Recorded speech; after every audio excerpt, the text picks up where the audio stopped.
Alors, bon matin tout le monde. Ça me fait très plaisir d'être avec vous aujourd'hui pour ouvrir cette journée de conférences et d'ateliers.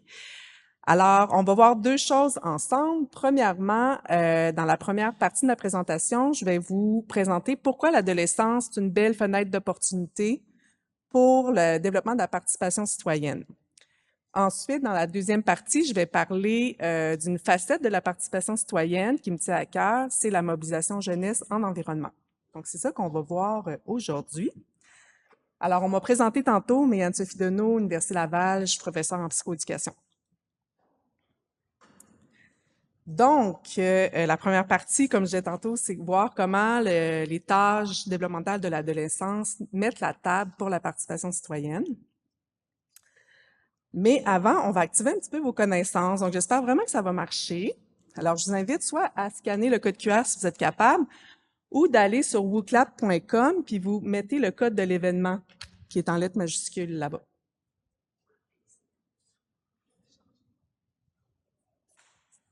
Oups! Pardon. Je voulais juste voir si ça marchait la prochaine.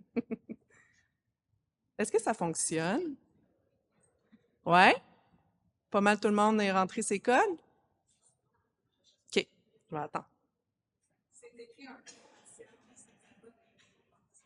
Ouais, c'est ça, je vais lancer ma question bientôt.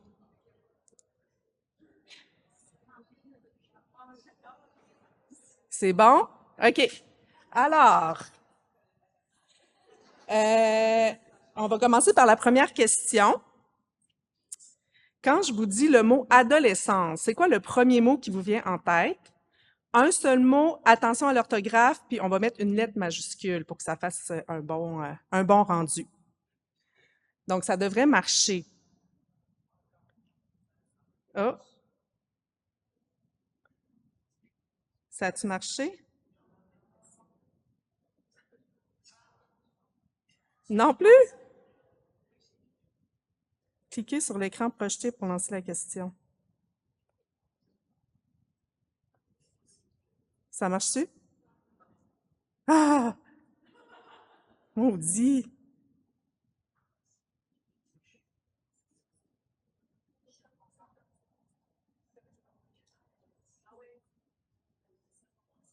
Au clap. Peut-être si je... OK. Ça a-tu marché, là? Bon, OK, il faut que j'enlève ma présentation PowerPoint. Les plus loin? Ah, OK. On va revenir parce que j'ai cliqué plein de fois. Est-ce que vous êtes capable de revenir? Euh, bon, désolé. Écoutez, on essaie d'être innovant, mais des fois, ça bug un peu.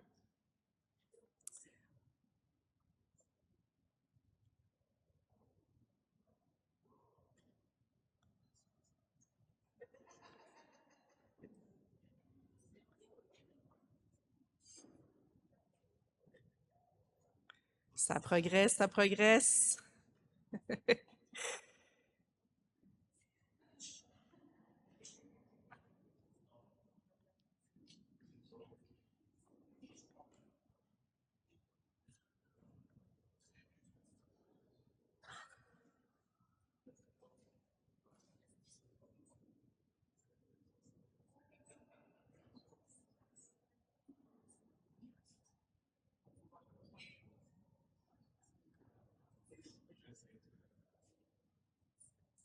OK, je vais présenter.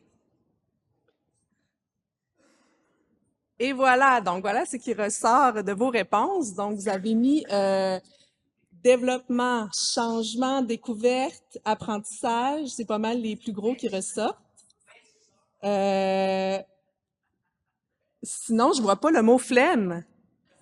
Je comprends pas. C'est le mot le plus utilisé par ma fille de 12 ans. Donc, tout dans le positif. Donc, on remarque que tous les mots sont positifs. Bravo. Ensuite, quand on va faire le même exercice, mais quand je dis le mot participation citoyenne. Premier mot qui vous vient en tête, un mot, attention à l'orthographe, lettre majuscule, parce que sinon, ça duplique les mots quand ils ne sont pas écrits exactement de la même façon. Oh, on les voit live, hein, c'est pas pire. Regardez pas trop pour pas être influencé par...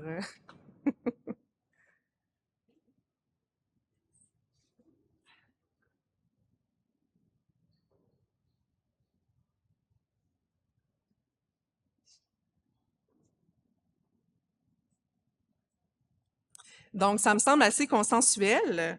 Ça vous fait penser à l'engagement et à l'implication, bien sûr. On va aller voir tantôt qu'il y a d'autres dimensions aussi à la participation citoyenne. Bon, retenir comment j'ai procédé pour plus tard. Je voulais aussi faire une mini tranche de vie pour que vous puissiez voir un peu c'est quoi mon parcours, pourquoi je me suis intéressée à l'adolescence et à la participation citoyenne. Donc, avant tout, dans ma carrière, je me suis toujours intéressée à l'adolescence. Je trouve que c'est une période qui est extraordinaire sur le plan développemental. Il se passe vraiment beaucoup de choses, autant sur le plan cognitif, moral, émotionnel, physique, social. C'est comme en ébullition. Puis les personnes adolescentes, je les aime, mais aussi ils m'énervent un peu. Ah, je pense que tout le monde qui en fréquente peut avoir ce sentiment ambigu-là. Sont encore pleines d'énergie quand on est capable de les impliquer. Elles ont des réflexions très intéressantes sur la vie et tout ça, mais elles sont vraiment bruyantes et très centrées sur elles-mêmes, mais c'est normal. Puis aussi, j'ai beaucoup de compassion parce qu'en 5-6 ans, tout à quoi elles doivent passer à travers, c'est quand même extraordinaire. Donc, nouveau corps, nouvelle image corporelle, développer son identité, l'autonomie, renégocier sa place dans la famille avec ses parents, changer d'école, se refaire des amis, s'insérer dans la superbe hiérarchie sociale de l'école secondaire. Ensuite, explorer les relations amoureuses, la sexualité, dealer avec les réseaux sociaux, puis commencer à réfléchir à son avenir. Donc, tout ça se fait dans la période en 5-6 ans, donc ça fait vraiment beaucoup de choses. Puis pourquoi je me suis intéressée à la participation citoyenne? En fait, c'est vraiment assez nouveau comme intérêt de recherche. Moi, avant, je travaillais sur les activités parascolaires, mais là, on m'a demandé de ne pas parler de ça, mais plus de la participation citoyenne. Ben, c'est ça, avec tout ce qui se passe dans le monde d'aujourd'hui, ça a été nommé d'entrée de jeu, avec la montée de l'extrême droite dans plusieurs pays. C'est le temps de remettre la démocratie vraiment au centre de nos priorités, puis de vraiment bien préparer les générations futures là, à devenir des bonnes personnes citoyennes. Alors, commençons dans le vif du sujet, c'est quoi la participation citoyenne? Malheureusement, il n'y a pas de consensus beaucoup dans les écrits scientifiques, en tout cas pas dans ceux que moi je lis par rapport à ce que c'est. Si je prends, disons, la définition de plus en psychologie, puis à l'adolescence, on va parler d'actions individuelles et collectives qui ont pour but d'identifier et de résoudre des problèmes d'intérêt public et de contribuer ainsi au bien-être de sa communauté et de la société. Donc, c'est des actions civiques. À l'adolescence, on élargit un petit peu plus la définition parce que les adolescents ont des champs limités d'action. Par exemple, ils ne peuvent pas aller voter. C'est plus multidimensionnel. Donc, on va aller voir à la fois, est-ce qu'ils ont des connaissances? Par exemple, s'ils connaissent les principaux principes de la démocratie. Est-ce qu'ils ont des croyances et des attitudes favorables? Par exemple, c'est important pour moi d'arrêter d'acheter des produits pour protéger la vie des animaux. Est-ce qu'ils ont des compétences? Si je veux organiser une manifestation sur le droit des personnes LGBTQ+, est-ce que j'ai les compétences pour aller en parler à ma direction d'école? Et bien sûr aussi des comportements, puis ça va être plus style bénévolat ou implication dans des comités, des choses comme ça. Souvent, les actions se déploient dans 4 principales sphères. Aussi à l'adolescence, on appelle ça le DESP. Donc, tout ce qui touche la démocratie, donc par exemple, aller militer pour les droits de certains groupes, ce qui touche l'écologie, bien sûr, la solidarité et aussi le pacifisme. Donc, souvent, on va classer les actions civiques à l'adolescence dans ces 4 catégories-là. Et en fait, la participation citoyenne à l'adolescence, ça touche plusieurs sphères développementales qu'on va aller voir plus en détail. Ça touche le développement cognitif, moral, identitaire et social. C'est quand même complexe tout ce qu'on doit avoir pour s'engager dans de la participation citoyenne. Par exemple, si on veut promouvoir le bien commun, les personnes adolescentes, elles doivent comprendre et analyser les enjeux sociaux. Elles doivent ressentir de l'empathie pour des groupes ou des causes qui leur tiennent à cœur. Elles doivent réfléchir à ce qui est juste ou non dans la société avec des valeurs d'égalité, de solidarité. Donc, c'est quand même pas une mince affaire à l'adolescence. Il faut certains acquis pour pouvoir vraiment se mettre à participer. Donc, on va aller voir chacune de ces sphères-là, en fait, comment ces sphères-là mettent la table pour que les adolescents s'impliquent de façon civique.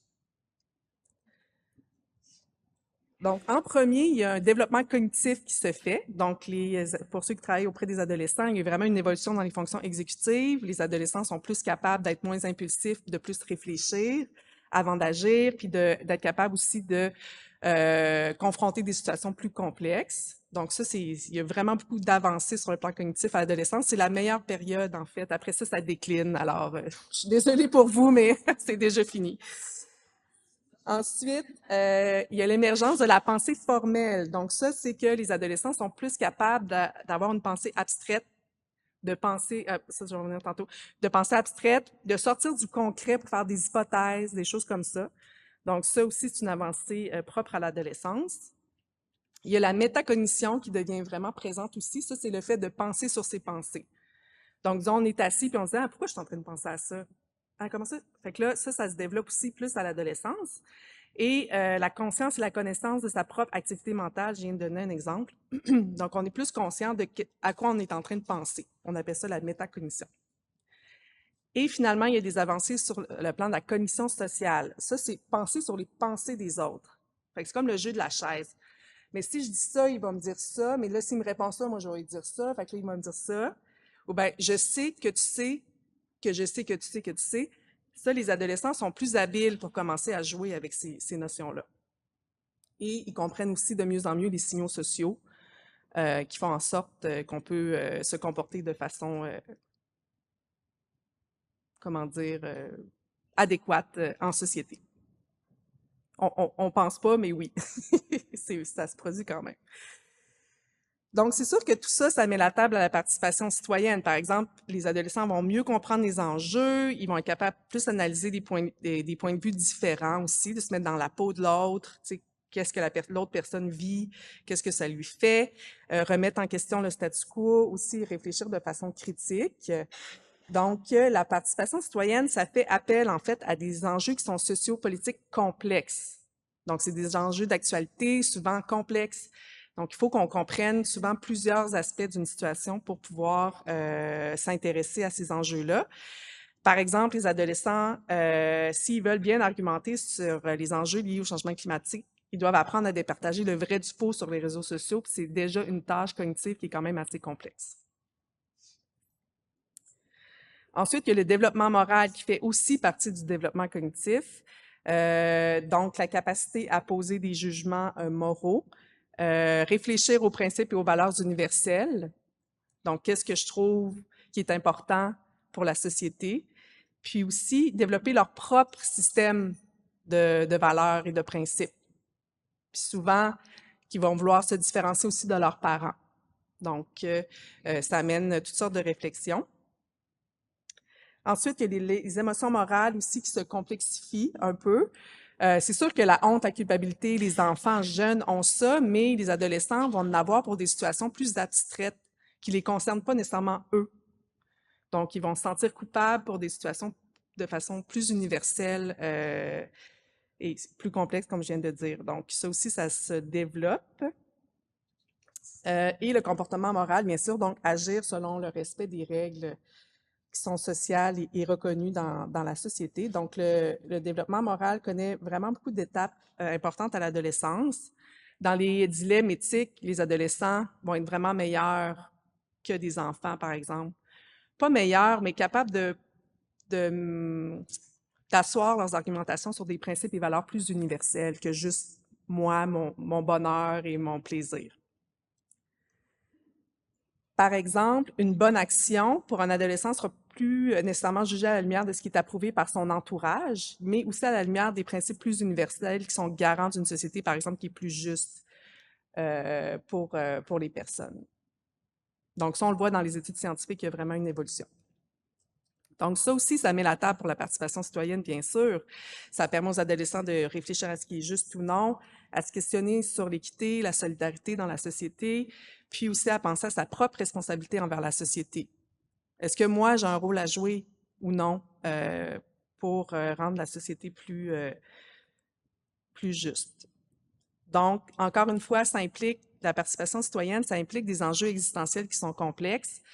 Par exemple, comprendre la différence entre l'égalité et l'équité pour militer pour les droits des personnes. Il faut comprendre, est-ce qu'on devrait donner, par exemple, les mêmes ressources à tout le monde ou selon les besoins?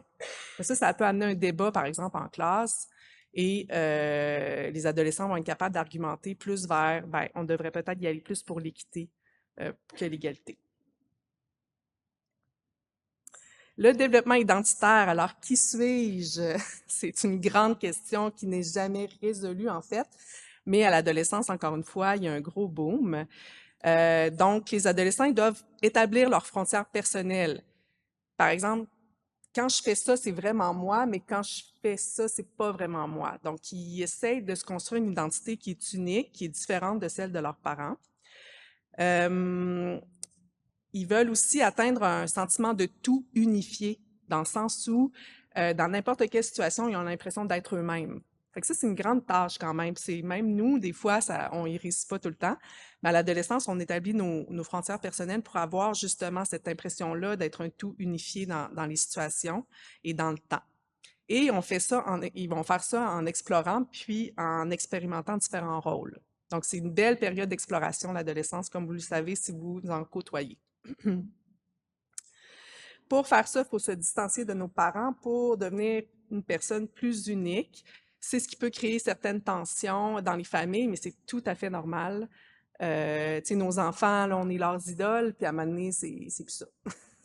Ça change un petit peu, puis c'est normal, ils se cherchent un peu à savoir ça, est-ce que ça me plaît ou pas. Puis nous, on est dans leur entourage, donc c'est sûr ils se confrontent à nous. C'est là aussi que prend toute l'importance des modèles adultes autres que les parents. Donc, les personnes enseignantes, les animateurs de loisirs, d'activités parascolaires deviennent des modèles puis du soutien aussi très important à l'adolescence. Et il faut qu'ils fassent tout ça en recherchant un équilibre entre se conformer aux autres pour pas être rejeté. Vous savez comment c'est difficile à l'adolescence d'essayer de se distinguer des autres, mais en même temps être unique, avoir sa propre couleur. Fait qu'ils sont comme en train de jongler tout le temps entre je veux être un peu comme les autres, comme mes amis, parce que je veux pas me faire rejeter, mais en même temps, il y a un désir d'être quelqu'un qui est spécial aussi. Fait qu'ils doivent jongler avec ça. Donc, ça aussi, ça met la table pour la participation citoyenne. Par exemple, il y a des adolescents qui vont peut-être vouloir expérimenter le rôle de militant. Est-ce que j'aime ça? Est-ce que j'aime pas ça? Aller dans une manifestation, par exemple. Ils vont remettre en question leur comportement. Ils vont aussi explorer l'idée de contribuer à la société. Est-ce que ça me ressemble? Est-ce que c'est ça que j'ai envie de... Est-ce que c'est un adulte comme ça que j'ai envie de devenir, par exemple? Donc, encore une fois, ça fait appel à des enjeux identitaires qui sont complexes. Là, j'ai mis un exemple, par exemple, un adolescent qui s'identifie plus comme appartenant à la gauche sur le plan politique, alors que ses parents s'identifient plus comme appartenant à la droite. Ça peut arriver dans les familles. Donc là, c'est sûr que ça peut amener des tensions familiales parce qu'on a des discussions sur le plan politique. Puis là, ça va être, est-ce que je vais être en conflit de loyauté avec ma famille ou je veux vraiment avoir ma propre couleur? Donc, c'est un petit exemple comme ça. Puis finalement, il y a le développement social aussi, qui est très, très important. Donc, les amis, les pairs, PAIRS prennent une grande, grande importance à l'adolescence. Il y a les compétences sociales aussi qui se consolident, coopération, empathie, résolution de problèmes. L'importance des amis, je viens de dire, et des pairs, autant pour le soutien mais la pression. Donc, les pairs, c'est comme un couteau à double tranchant, donc ils peuvent être très positifs mais aussi très négatifs. Et les normes sociales, ça, c'est vraiment important. Fait que j'ai mis un mouton. Donc, à l'adolescence, les adolescents, ils veulent suivre le troupeau la plupart du temps. Ils vont vraiment se conformer aux normes sociales qui sont dans leur groupe de pairs, à l'école ou dans la classe. Et ça, c'est qui dicte les normes sociales à l'adolescence? C'est les adolescents qui sont populaires. Donc, on souhaite que ces adolescents-là aient des bonnes valeurs puis des bons comportements parce que souvent, même s'il y en a qui luttent contre ça, le désir souvent des adolescents, c'est d'être populaire à l'école. Donc, ils vont faire beaucoup de choses pour y arriver. Donc, qu'est-ce qui est cool? Selon leurs amis ou à l'école, ils vont y aller vers là pour pouvoir être plus populaires. Donc, ça aussi, ça met la table pour la participation citoyenne. Ben, les compétences sociales positives, je veux aider les gens dans le besoin. Toute la pression des pairs ou le soutien, j'aimerais ça que mes amis s'impliquent avec moi. Ou les élèves de l'école valorisent pas beaucoup la participation citoyenne. Donc, ça, c'est une norme sociale qui serait plus négative. Puis, encore une fois, la participation citoyenne, ça implique des enjeux sociaux complexes. Par exemple, un adolescent qui doit décider, est-ce que ça me tente de m'impliquer dans un comité, par exemple, dans le parlement étudiant de mon école, dans le comité vert. Toutes mes amies font du sport. Qu'est-ce que je fais? Je vais-tu y aller ou je vais aller plutôt dans le sport? La plupart choisissent le sport s'ils ont le choix, mais bon, ça fait partie des normes sociales, puis je vais y revenir tantôt.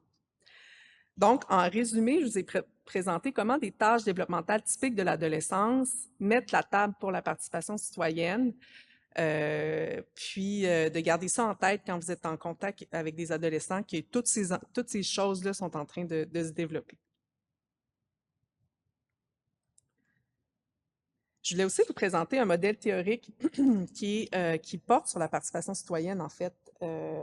C'est un modèle qui est axé beaucoup sur la psychologie positive et ça s'appelle le modèle des 5 atouts ou les 5 C's en anglais.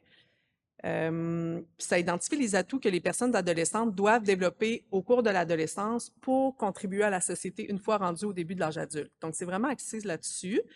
Et ça met en lumière les interactions entre les forces des personnes adolescentes et les ressources de leur environnement. Donc, on est vraiment dans un modèle positif. On ne va pas aller voir c'est quoi leurs déficits ou c'est quoi les manques. On est vraiment c'est quoi leurs forces, c'est quoi les ressources autour d'eux qui pourraient faire en sorte que ça devienne des citoyens au début de l'âge adulte.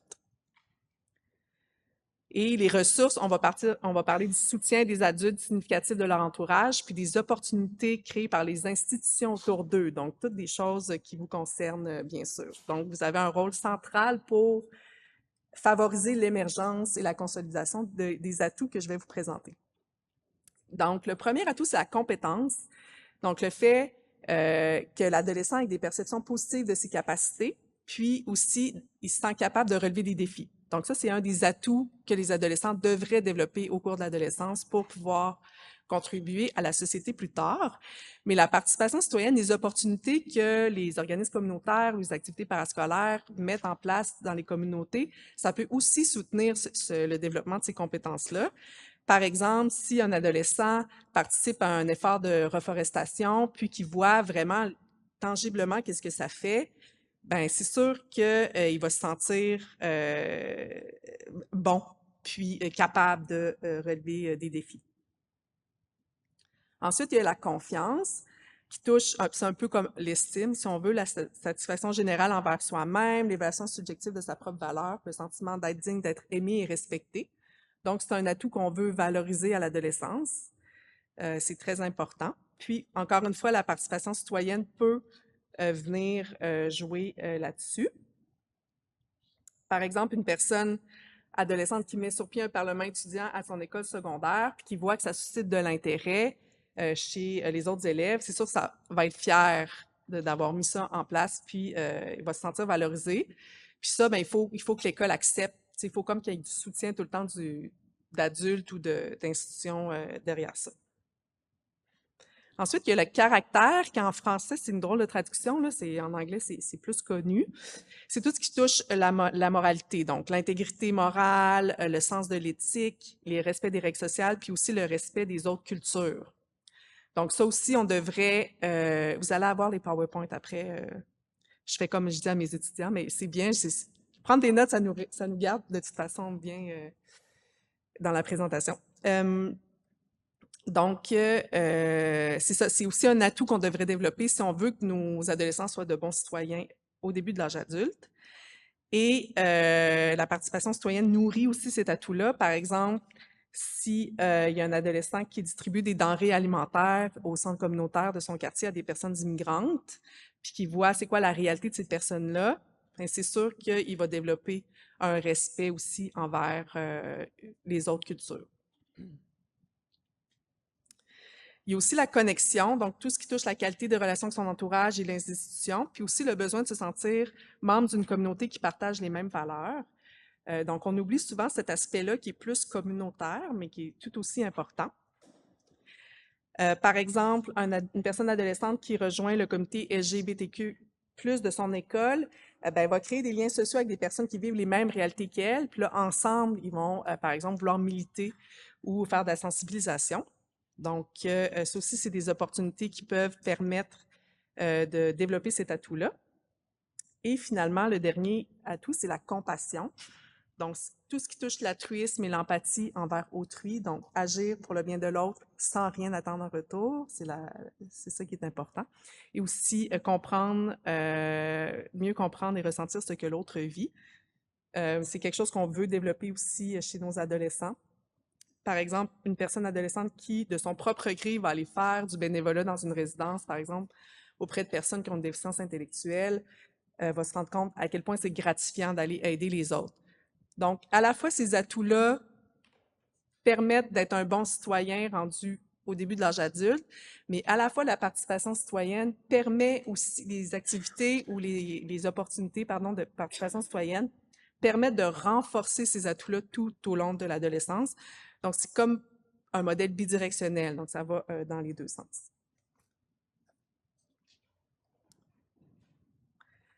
Donc là, j'ai mis des petites idées pratico-pratiques vraiment simples sur comment on peut renforcer ces atouts-là. Puis là, vous allez devoir me dire de quel atout il s'agit. Alors, si j'ouvre des discussions sur des enjeux sociopolitiques, si je propose des activités qui encouragent la réflexion critique et si j'organise des activités interculturelles, je suis en train de travailler sur l'atout. Vous en souvenez plus, hein? On avait compétence, confiance, connexion, caractère, puis compassion.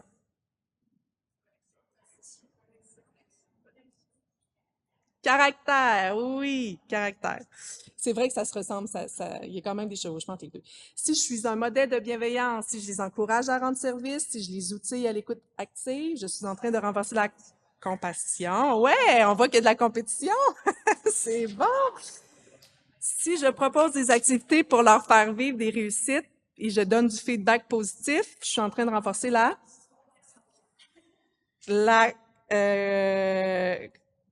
confiance, oui, exactement. La compétence, pardon. Si je prends le temps de les écouter, si je propose des activités de groupe, si j'utilise les réseaux sociaux pour les mettre en réseau. Connexion, yeah, en connexion, mais c'est de la connexion. Puis finalement, si je souligne leur force et leur réussite, je propose des activités sur l'expression de soi, je suis en train de renforcer la confiance. Ouais, OK, tout le monde, on l'a eu. Même moi, je me félicite moi-même. Je les avais pris en note parce que là, je suis comme fortement sollicitée. Bon, ben super. Donc, en fait, quand on veut soutenir le développement de la participation citoyenne, c'est important de garder ces 5 atouts-là en tête. En fait, dans toutes les initiatives jeunesse, on devrait essayer de garder ces atouts-là en tête parce que ça fait juste former des adultes qui développent leur plein potentiel.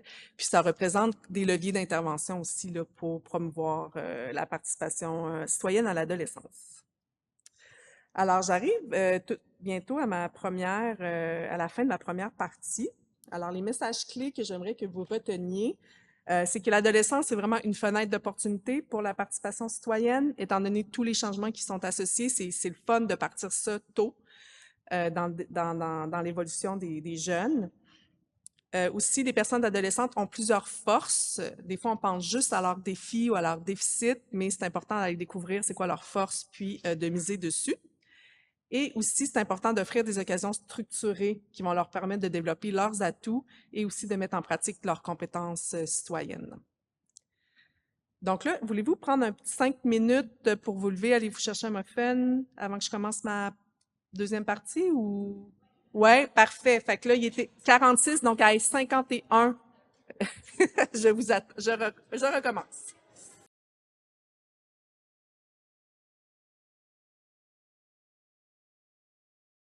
Alors, je vais recommencer ma présentation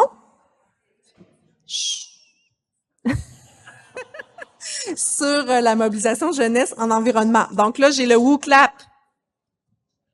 J'ai un WooClap encore.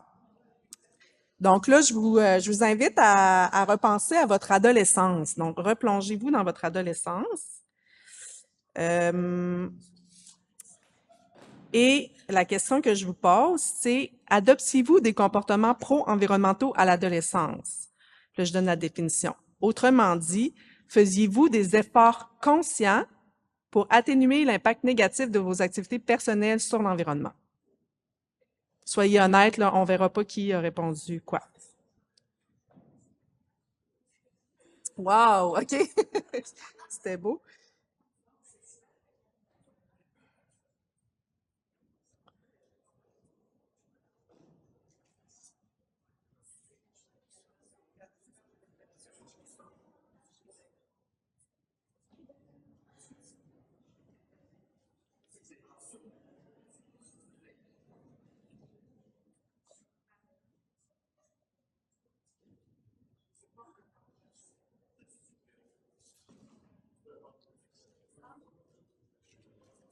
Je vais attendre encore une petite minute.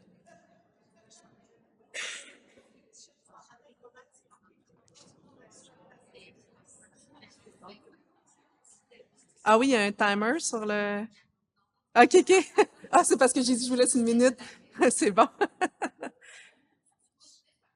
Oui, tout le temps.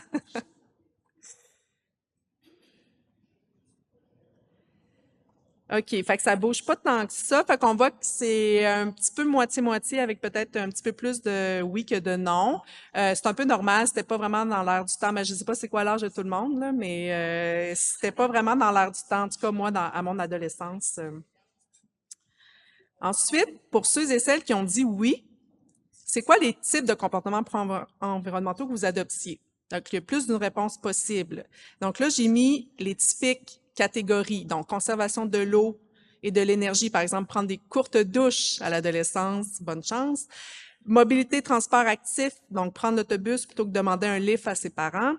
Réduction des déchets, par exemple, éviter les plastiques à usage unique. Consommation, par exemple, magasiner dans des friperies. Communication et persuasion, par exemple, discuter des questions environnementales avec les parents et les amis. Connaissance, intérêt, lire, s'informer sur les enjeux environnementaux, puis participation et leadership, boycotter une compagnie ou aller à des manifestations.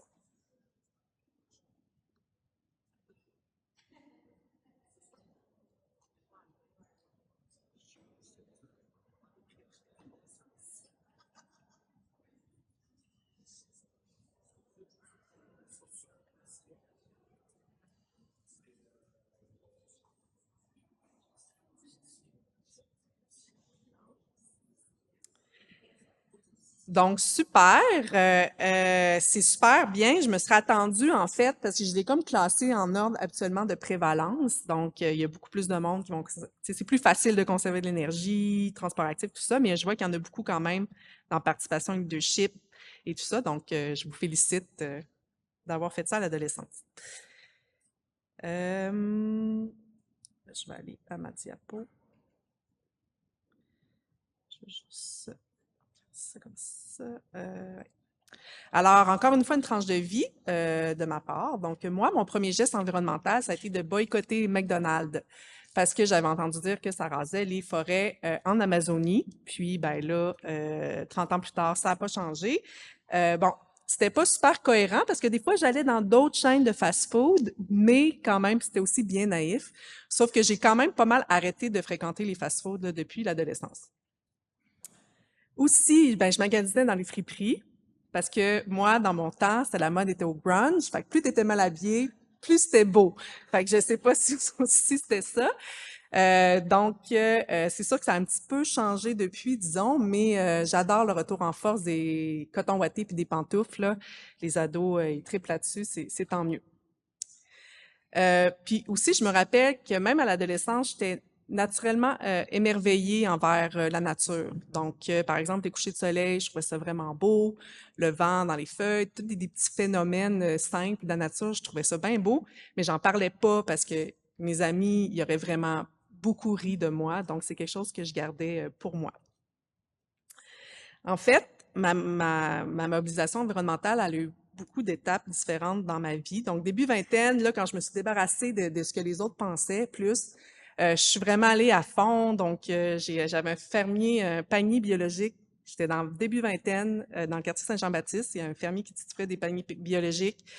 J'étais vraiment, mes amis m'appelaient Simplicité volontaire. J'ai été végétarienne aussi. Puis, quand j'étais rendue à Montréal, je fais du compost sur mon balcon à Montréal. Donc, j'étais vraiment là-dedans. Début trentaine, la carrière, les enfants, mes priorités, j'étais plus vraiment là. C'est comme, c'est ça, j'étais dépassée, fait que c'est un peu, ça a un peu pris le bord. Mais début quarantaine, avec la crise climatique en arrière-plan, c'est sûr que là, j'ai vraiment effectué un retour vers mes valeurs profondes. On a vendu notre maison pour aller dans plus petit. J'ai commencé à m'impliquer dans Mère au front, s'il y en a qui connaissent ça.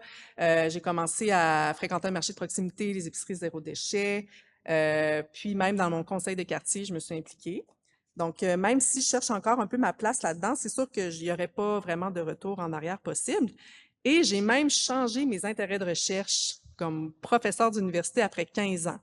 Donc ça, c'est pas une mince affaire. Il a fallu que je me réapproprie comme tous les écrits scientifiques sur la mobilisation jeunesse en environnement et tout ça. Puis, en fait, c'est de ça dont je vais vous parler après. J'ai obtenu une subvention qui m'a permis de comme me mettre à jour sur ce thème-là. Mais avant, je voulais faire une petite mise en contexte. La dernière enquête sur la santé mentale des élèves du secondaire est sortie là, très récemment.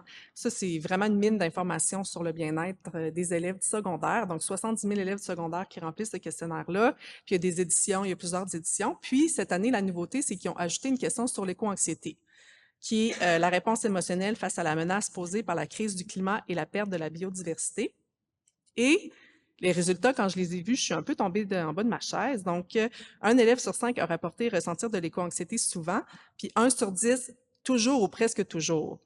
Donc, c'est énorme quand même là, sur 70 000 élèves. En fait, les adolescents, même s'ils n'en parlent pas ouvertement, sont vraiment lucides et inquiets par rapport au changement climatique. C'est partout, c'est dans l'actualité. Ils sont au courant qu'il y a eu des inondations, des feux de forêt. Je veux dire, c'est sûr qu'ils sont confrontés à ça, puis très exposés, puis ça les inquiète. Et même selon la Lancet Psychiatry Commission on Youth Mental Health, qui est vraiment une commission vraiment rigoureuse et prestigieuse, la crise climatique, ça fait partie des méga-tendances qui vont affecter la santé mentale des jeunes dans les prochaines années. Puis pourquoi? C'est que ça fait ressortir un facteur de risque vraiment important à la santé mentale, c'est l'incertitude face à l'avenir. Donc, les adolescents sont pas sûrs d'avoir une meilleure vie que leurs parents. Ça faisait longtemps que c'était pas arrivé dans l'histoire. Et ben, pour les aider à gérer puis à faire face à ces émotions négatives-là, ben, une des solutions, c'est de les mettre en action pour les accompagner pour les mettre en action.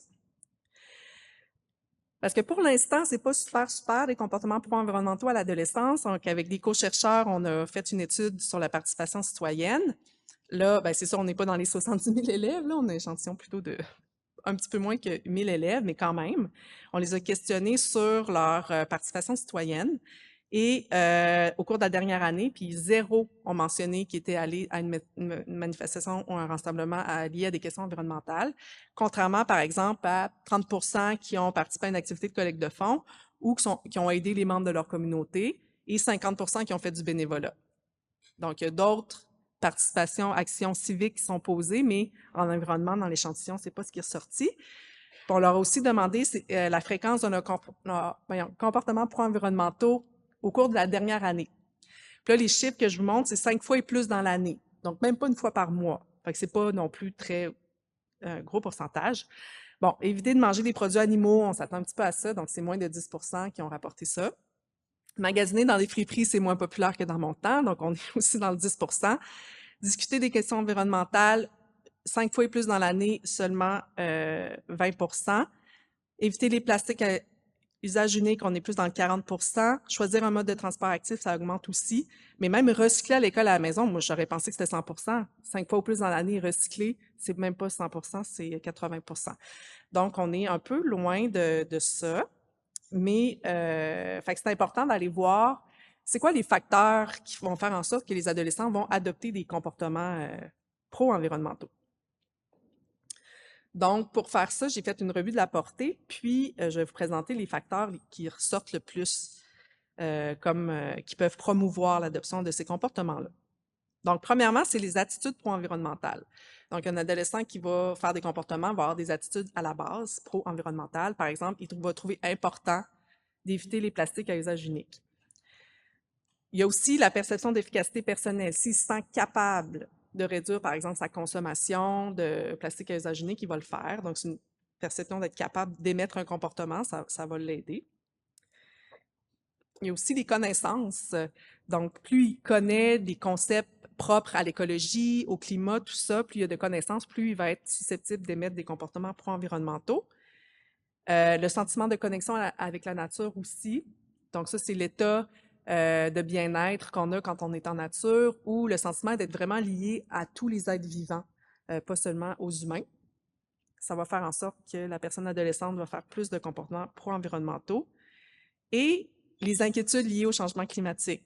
Donc, ça peut paraître contre-intuitif, mais si la personne n'est pas stressée, ni anxieuse, ni préoccupée par les changements climatiques, elle ne fera jamais rien. Donc, il faut comme atteindre le bon équilibre entre être un peu stressé pour se mettre en action, mais pas trop pour être dans la paralysie, puis vraiment rien faire, puis être dans le désespoir. Donc, l'éco-anxiété, c'est pas une pathologie, je tiens à le rappeler, c'est tout à fait naturel. Moi, j'aimerais mieux qu'on appelle ça de l'éco-lucidité, donc c'est normal, je veux dire, c'est en train de se passer, donc on doit être lucide par rapport à ça, mais c'est pas quelque chose qui est nécessairement pathologique, c'est important de le dire. Parce qu'on en parle beaucoup dans les médias, puis des fois, je suis comme, c'est limite de presque un problème de santé mentale, pas du tout, là. C'est juste normal là, que les gens se sentent éco-anxieux. Ensuite, sur le plan plus familial, c'est quoi les déterminants? Qu'est-ce qui va faire que, disons, les parents vont promouvoir l'adoption de comportements pro-environnementaux chez leurs enfants? La première chose, c'est des discussions sur l'actualité.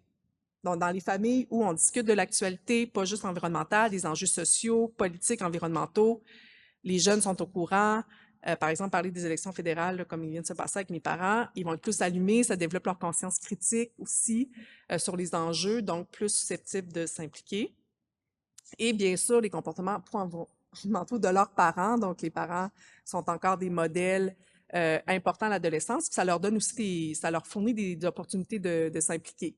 Par exemple, moi, ma fille, si je vais à une manifestation, ben je l'invite. Puis là, je la laisse décider si elle vient ou pas. Mais j'y fournis une occasion structurée d'émettre un comportement pro-environnemental. Ensuite, sur le plan social, il y a aussi des discussions sur les enjeux d'actualité avec ses amis. Ça, c'est encore plus important même qu'avec les parents parce que les relations avec nos amis sont plus symétriques à l'adolescence, donc on est plus confortable dans ces relations-là. Donc, je vous jure que s'il y a des jeunes qui parlent de changement climatique avec leurs amis, c'est clair qu'ils font des comportements pro-environnementaux. Il n'y a aucun doute. Ça ne doit pas arriver nécessairement très souvent. Aussi, les normes sociales, j'en ai parlé tantôt. Donc, mes amis trouvent important de se mobiliser dans la cause environnementale. C'est sûr que là aussi, les jeunes vont émettre des comportements pro-environnementaux.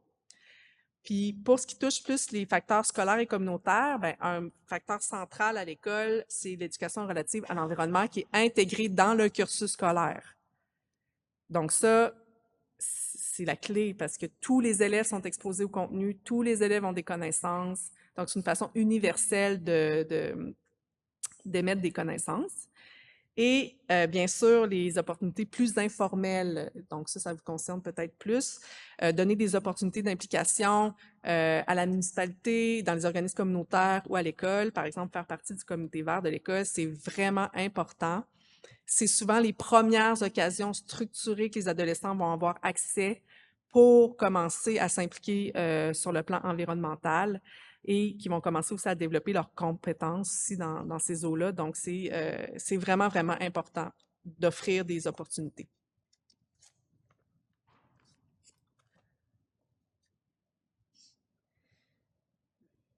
Je voulais aussi savoir si on peut mobiliser et sensibiliser efficacement les adolescents dans les initiatives jeunesse en environnement. C'est quoi les composantes clés des interventions qui sont efficaces? Donc, pour faire ça, j'ai d'abord fait une synthèse des écrits scientifiques pour aller voir c'est quoi les composantes clés des interventions dans les écrits scientifiques. Ensuite, je les ai prises, puis là, je les ai mis dans un questionnaire pour des intervenants d'organismes jeunesse en environnement, pour voir c'est quoi qui est important pour la pratique. Tu sais, oui, je sors ça des écrits scientifiques, mais pour eux, sur le terrain, c'est quoi les trucs incontournables qu'on devrait faire pour mobiliser les jeunes en environnement? Et ensuite, j'ai même fait une activité Parmi les intervenants qui avaient rempli le questionnaire en ligne, j'ai fait 2 activités, une à Québec, une à Montréal, où ils devaient monter leur modèle d'intervention idéal. Fait que j'avais comme un grand carton, il y a des petits cartons, puis ils devaient choisir. Donc, tout ça en fait en sorte que j'ai pu ressortir comme un peu les incontournables en intervention jeunesse pour mobiliser les jeunes en environnement. Puis les questions qui étaient à la base de ma quête, en fait, c'était si on veut sensibiliser puis mobiliser les jeunes en environnement, c'est qui qu'on devrait cibler? C'est quoi quels devraient être les objectifs? C'est qui devrait animer l'intervention? C'est quoi les connaissances qu'on devrait aborder? C'est quoi les principaux leviers d'intervention? C'est-à-dire sur quoi on devrait miser pour atteindre l'objectif? C'est quoi les principales activités qui sont intéressantes pour les jeunes? Puis c'est quoi les principaux facteurs facilitants pour les organismes? Fait que c'est un petit peu ça les questions derrière ma quête pour savoir si moi j'ai envie d'offrir une activité dans mon organisme, sur quoi je devrais taper pour que ça risque d'être plus efficace. Donc, premièrement, pour la clientèle, c'est ce qui est ressorti comme des incontournables, c'est de prendre des adolescents qui ont été référés par le personnel scolaire. Donc, ça, c'est un peu un gage d'une réussite. Et des personnes adolescentes qui sont motivées à se mettre en action. Donc, ça aussi, c'est sorti comme des composantes les plus importantes. Pour les objectifs, c'est important de choisir des problèmes qui sont actuellement vécus dans le quartier, dans la communauté ou à l'école. Donc, prendre vraiment quelque chose hyper centré sur ce qui se passe autour des personnes adolescentes. Puis aussi des choses réalistes à changer. On peut pas non plus... notre objectif, ça peut pas être de diminuer les gaz à effet de serre, disons, pour des adolescents. Comme ça, c'est ultimement dans 1000 étapes plus loin, c'est ça que ça va faire. Là. Mais, par exemple, prendre le vélo au moins 3 fois par semaine pour venir à l'école. Il faut que ça soit comme vraiment des choses très concrètes. Pour la personne qui anime l'activité, donc une personne très informée sur les enjeux climatiques, passionnée, bien sûr, par le sujet, puis qui est capable aussi, qui a des qualités d'animation, qui est capable de mettre les jeunes en action. Donc, quelqu'un qui est dynamique, par exemple, puis qui est capable de les mettre en action. Donc, ça, c'est ressorti. Ensuite, les connaissances incontournables à transmettre dans une activité, c'est par rapport aux causes et aux impacts des changements climatiques. Donc, les adolescents devraient quand même avoir minimalement une connaissance de ça. Tout ce qui touche la consommation et le capitalisme, même à l'adolescence, les jeunes devraient être initiés à ces connaissances-là. Toujours avoir en tête de donner des exemples concrets de solutions, parce que ça peut devenir lourd à la longue. Et aussi, ce qui est ressorti que je trouve vraiment intéressant, c'est toute l'interconnexion entre la justice sociale et environnementale. Donc, comme vous le savez, ceux qui sont plus susceptibles d'avoir des effets des changements climatiques, c'est des personnes qui vivent dans des situations plus vulnérables, donc des quartiers défavorisés, par exemple, il y a plus d'îlots de chaleur, il y a moins de canopées, il y a plus de pollution, il y a plus d'entreprises. Donc, il y a comme vraiment une interconnexion entre ces enjeux-là. Et les personnes des organismes trouvent important que même à l'adolescence, on initie les jeunes à ces notions-là. Ensuite, pour les leviers d'intervention, augmenter les connaissances, augmenter le pouvoir d'agir aussi, très important, augmenter la réflexion, l'analyse critique, les habiletés de travail en équipe, la place des enjeux environnementaux à l'école, puis les normes sociales positives. C'est ce qui est ressorti par les intervenants sur quand même plusieurs... Tantôt, on va voir celles qui ont été jugées moins importantes, fait qu'il y a quand même plusieurs choix. Pour les activités que les jeunes aiment, c'est des conférences interactives et dynamiques avec des personnalités inspirantes ou des leaders des communautés. Donc ça marche vraiment bien. Au sommet jeunesse sur les changements climatiques de la Fondation Monique Fitzbach, à un moment donné, c'était un athlète olympique qui est venu parler de tout l'équipement qui jette sans arrêt, toute la trace écologique des équipements aux Olympiques. Pouvez-vous vous imaginer comment ils changent de petit chandail à chaque fois, ils jettent leur ski après une première utilisation, ils jettent tout. On peut penser à tous les sports. Là. Football, pensez-vous qu'ils reprennent 2 fois le même ballon en 2 matchs? C'est impossible. Ils changent en tout cas, bref, je vais arrêter là. Mais donc, il était venu parler de ça. C'était vraiment super intéressant. Puis tous les voyages, aux Olympiques, il s'entraînait. C'était un fondeur. Fait que lui, il allait s'entraîner partout là dans le monde. Fait que tout son impact, son empreinte écologique. Puis tout ce qu'il faisait pour essayer de compenser, c'était super intéressant. Aussi, les adolescents, ils aiment les activités expérimentales et scientifiques. Donc, des projets de sciences citoyennes, des bio-blitz, c'est des choses qu'ils aiment faire. Et les activités très pratico-pratiques, on va dire hands-on en anglais. Donc, par exemple, mettre sur pied une friperie à l'école, un jardin ou un potager à l'école, des projets très qui donnent tout de suite, là, qui mettent les mains dedans. Hands-on, voyons quelle traduction mauvaise. Bref, vous comprenez ce que je veux dire. Puis pour les organismes jeunesse, les facteurs facilitants, bien sûr, bon, sans surprise, c'est le financement qui est important, mais aussi la collaboration avec la famille et le personnel scolaire. Donc moi, c'était des organismes communautaires qui offraient des initiatives jeunesse, c'était pas des organismes scolaires. Après ça, les composantes jugées un petit peu moins importantes, c'était pas nécessairement incontournable d'aller chercher des jeunes qui ont déjà des attitudes pro-environnementales. Pour eux, il faut inclure tout le monde, puis ça, on peut les développer à travers l'activité. Donc, ils sont mieux d'être motivés à participer plutôt que d'aller chercher des jeunes qui sont déjà vendus à la cause. Ensuite, le fait que la personne soit capable de s'ouvrir au groupe et de parler de sa propre expérience était jugé comme un petit peu moins important que les autres caractéristiques que je vous ai nommées tantôt. Aussi, les connaissances incontournables qui étaient jugées moins importantes, ça, j'ai été surprise. Donc, les bienfaits de la nature sur la santé. Peut-être pour des adolescents, c'est moins intéressant, mais les émotions négatives, ça, j'ai été surprise. Mais les personnes qui sont dans ces organismes-là sont pas formées en intervention psychosociale. Donc, tu sais, ouvrir sur des sujets quand même qui peuvent être, faut être outillé minimalement pour accueillir ce genre d'émotions-là. Donc, voilà. Ensuite, pour les leviers d'intervention, le fait d'augmenter le sentiment de responsabilité personnelle, c'est-à-dire, toi, tu as une responsabilité dans la crise climatique, par exemple, c'est important, mais c'est jugé moins incontournable pour les adolescents. Habileté de prise de décision aussi, ça a été jugé moins incontournable, puis augmenter aussi les attitudes et les comportements de l'entourage. Donc, des fois, on a moins accès quand même à la famille, puis ça a été jugé un petit peu moins incontournable.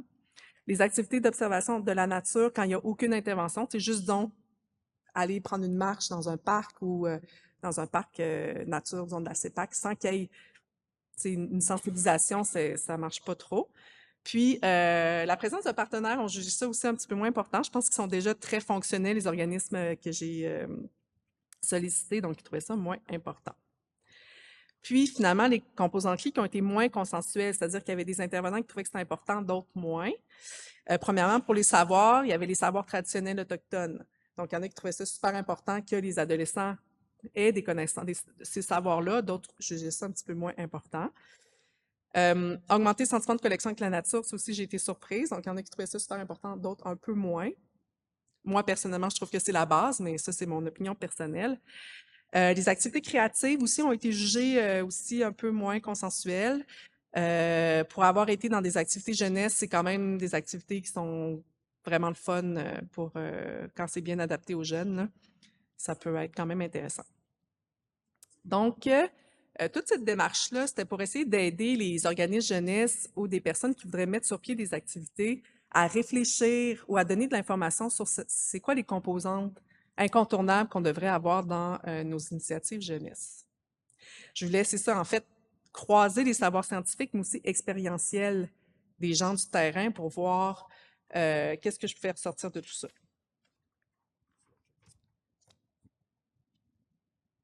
Donc, encore une fois, des petites idées pratico-pratiques pour si on a envie d'accompagner, mieux accompagner les personnes adolescentes dans leur mobilisation environnementale. Si c'est un désir que vous avez comme organisme d'essayer peut-être d'ouvrir des activités ou d'essayer de faire des partenariats, ben c'est ça, offrir des opportunités structurées de participation à l'école ou dans les centres de loisirs. À l'école, souvent, ben, il y a le comité vert, mais il n'y en a pas dans toutes les écoles, mais ça, c'est sûr que c'est un canal qui est très, très intéressant pour les adolescents. Établir des partenariats avec des organismes jeunesse en environnement. Donc, il y a vraiment des organismes jeunesse au Québec qui ont l'expertise en ce moment, qui sont dynamiques, qui offrent plein d'activités.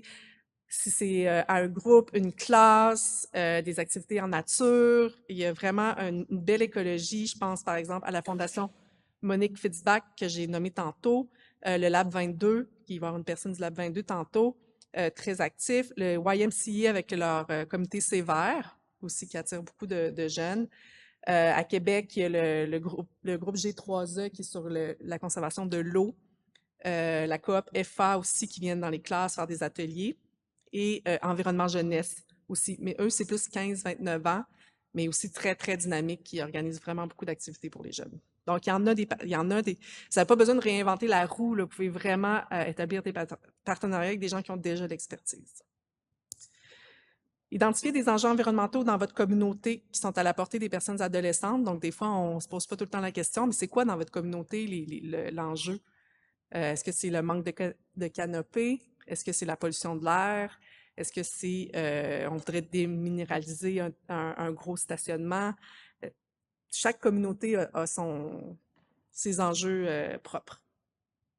Et finalement, contribuer à changer ou à renforcer les normes sociales positives autour de la mobilisation jeunesse. Moi, quand je fais des entrevues, j'ai fait aussi des entrevues avec des jeunes, ce qu'ils me disent, c'est que c'est vraiment pas cool en ce moment de s'impliquer dans la cause environnementale. Il y a une minorité qui vont s'impliquer, mais souvent ils se sentent marginalisés. Ils sentent pas qu'ils sont bien populaires de faire ça. Donc, c'est le rôle à tout le monde d'essayer de faire comme quoi c'est vraiment positif. Tout le monde a son rôle à jouer. Par exemple, valoriser toutes les choses que les jeunes font en environnement, par exemple à l'école, dans les communautés. On peut remettre des prix. Je sais que ça semble très donner une récompense, mais ils sont quand même sensibles à ça. Donc, d'essayer vraiment de valoriser ces initiatives-là le plus possible. Donc, j'arrive à la fin de ma présentation. Donc, les messages clés à retenir pour cette partie-là. Le premier, ce serait de reconnecter les jeunes avec la beauté de la nature. Et même vous, si vous vous sentez dans un désert environnemental, ça n'a pas besoin d'être compliqué. Tu sais, des fois, on pense qu'il faut aller faire une espèce d'excursion en canot dans des rapides dans le Grand Nord. Là. C'est pas ça le but. Là. Il y a plein de petites façons, même dans un parc urbain, ça peut faire l'affaire. On n'a pas besoin d'aller bien loin pour se reconnecter avec la beauté de la nature. Mettre en place des initiatives jeunesse qui sont ancrées dans les communautés, comme j'en ai parlé tantôt, puis peut-être écouter ce que les jeunes ont à dire, puis les impliquer dans le processus pour mettre en place ces initiatives-là. Et aussi transformer les normes sociales pour que ça devienne vraiment cool à l'adolescence de s'impliquer pour protéger la planète, puis tout le monde a un rôle à jouer là, pour faire passer le message. J'étais dans un programme d'interface sciences politiques, puis mon message, c'était vraiment, ce serait le fun que le gouvernement même fasse des campagnes positives en disant protéger la planète, tu sais, pour essayer de...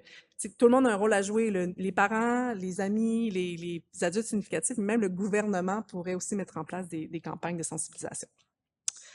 Alors voilà, j'ai mis aussi, je pense de l'avoir accès à la présentation, fait que j'ai mis des ressources qui sont disponibles en ligne, en libre accès, si jamais vous voulez aller plus loin. Puis sinon, j'espère que vous avez apprécié puis que vous avez appris des choses intéressantes. Merci.